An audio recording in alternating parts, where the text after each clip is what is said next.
Hey again, Grand Coco again here.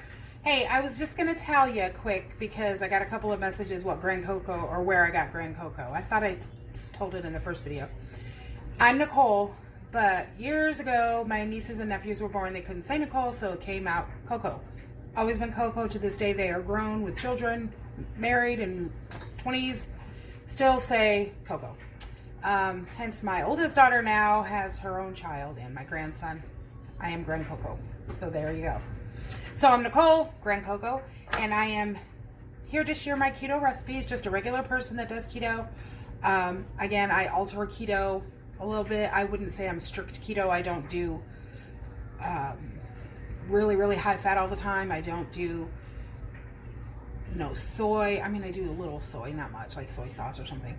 And then I also do have like skinny syrups that have sucralose that nobody likes. So I go away a little bit, but I stay in ketosis and I'm good to go. So anyway, today we are going to make some sourdough bread.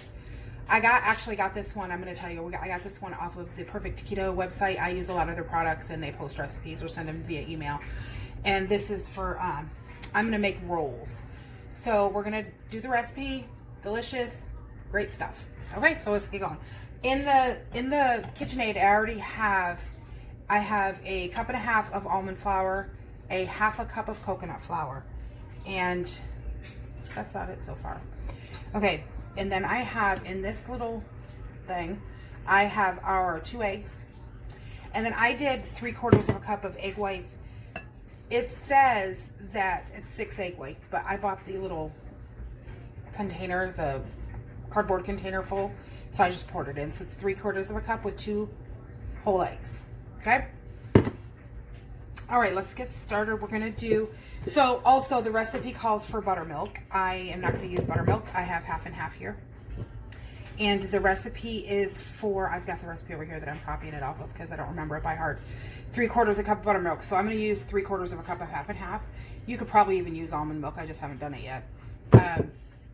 I'm assuming it would work.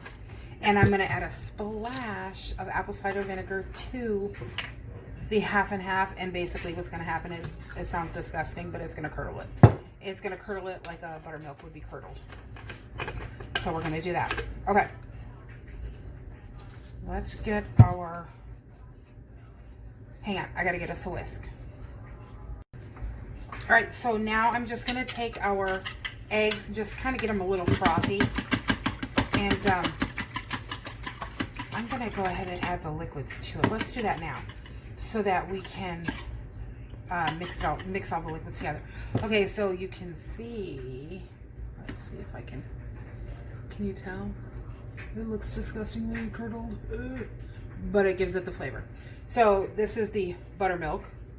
We're going to add that all disgustingly curdled.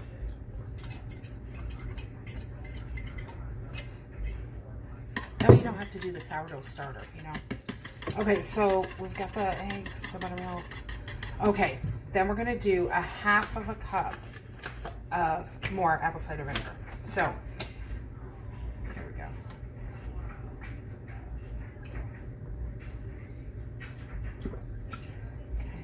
Okay, half a cup.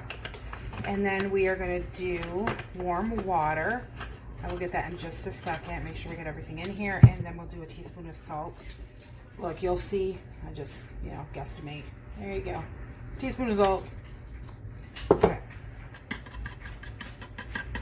Okay, let me grab my water. Okay, so now we got our warm water, half cup. Okay, so I'm just gonna mix all that together, and you'll see it's just pretty full to the top. It's just the egg whites, the water, and the half and half that has the apple cider vinegar in it. And then in the KitchenAid, I have the almond flour and the coconut flour. Let's go ahead. We're going to add a half a cup of flaxseed to this as well. And we're going to add, okay, so psyllium husk, that's what we're going to add. This, let me tell you about this. This calls for 1/3 of a cup. Psyllium husk is great. It gives you that bread, pull apart bread feel. It's really, it really is a wonderful thing. However, add it very last, because if you add it and don't mix it immediately, it literally turns to a glob, like a glob of goo. It like clumps up like almost like a clay. It's really gummy. So I'm gonna wait a second to add that, even though I don't have any liquid in there. Okay, baking soda, we're going to do a teaspoon. Okay, now check this out. This is hilarious, but so teaspoon. I ordered these. I have a ton, but I ordered them, and I ordered them for my daughter, and they are not listed what they are. So you kind of guesstimate. They're listed in milliliters. Yeah, so crazy. Like this says 2.5 milliliters. I was like, what does that mean? But anyway. Okay, so we have our baking powder. We're going to do 1/2 teaspoon. I've marked these cents, just so you know. Like I had to measure stuff out. 1/2 teaspoon of baking powder. Already did our salt. Did our flax. Okay, let's add our psyllium in. Right here. You can see. Okay. All right. So we got all that. So let's go ahead and mix this all together and let it incorporate. Let me let you see. Oops. See it?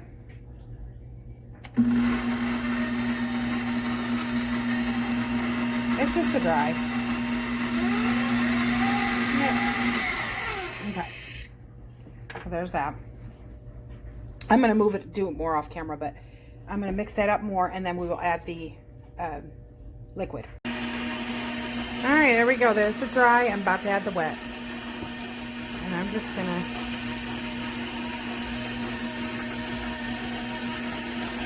add that in.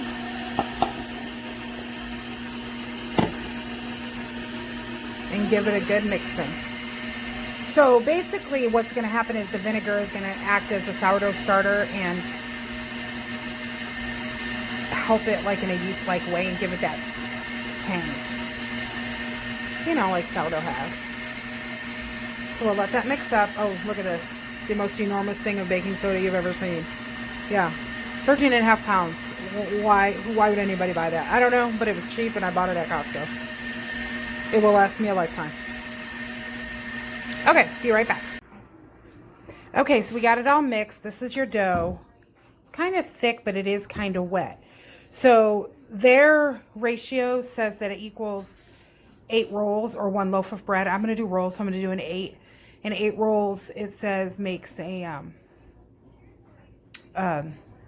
2 net carbs. So, and then I've got my Silpat on my cookie sheet. I was doing dishes, ignore that.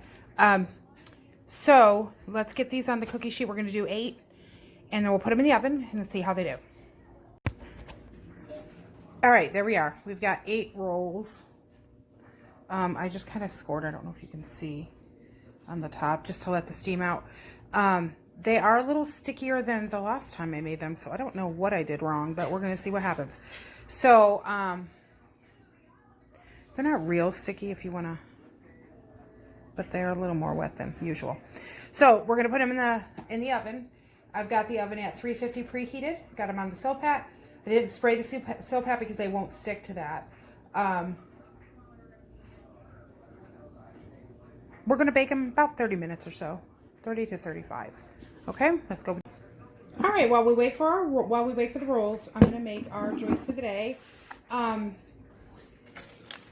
This one, okay, so I'm going to name these, and they may not fit your description, but it is what it is. Again, I do me, you do you. This is what I call a cotton candy martini. There's no vermouth in it, but it's cotton candy martini. Cotton candy skinny syrup. This one, 0 calories, 0 carbs, 0 fiber, 0 everything. 0 everything. It's a serving is, again, this one is 1 ounce for serving. I was going to say 4 ounces. It has sucralose. A lot of people don't like sucralose on keto. I use it a little bit. We're going to add a tablespoon. Maybe a tablespoon and a half of this one.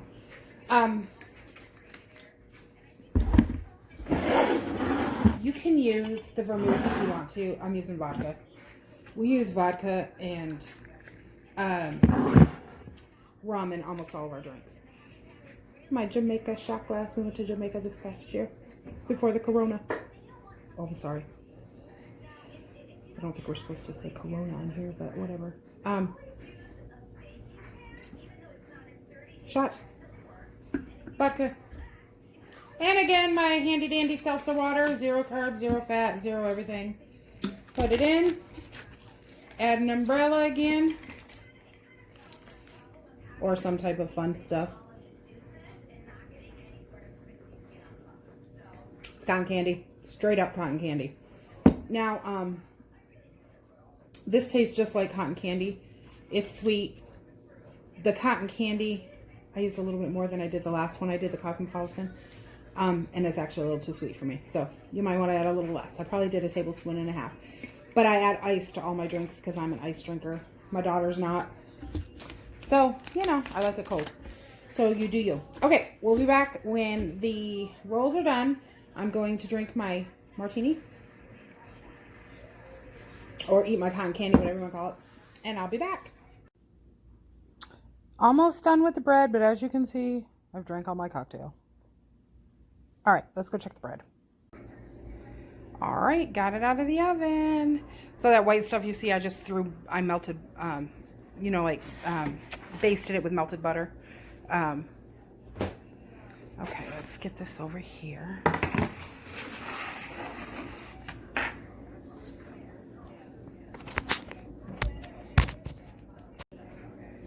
All right, they're hot as can be, but I'm going to try to break them apart. Oh, they look good. They look good.